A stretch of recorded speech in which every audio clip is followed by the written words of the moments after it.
It's my observation that sometimes in a fitness world we overlook the recovery period. And as I sometimes tell people in classes, if you take the recovery out of, say, Tabata or interval training, you're basically doing high intensity training completely. So you might as well just go run for 20 minutes at 8 miles an hour. So that recovery period I think is important, and I just don't think most people think about it too much. The recovery is as important as the work.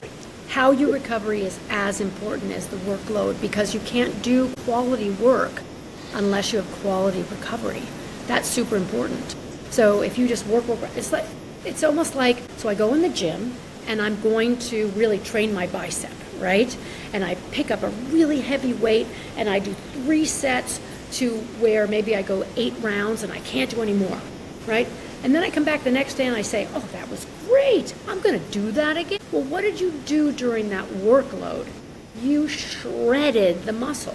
So the muscle now has to have time to build back stronger.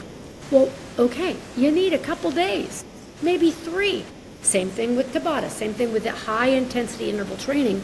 Your body has the cardio component, the anaerobic component has broken down, so you have to have time to regenerate, rebuild, and that recovery period is so very important. That's why I will only say Tabata, true Tabata, twice a week max.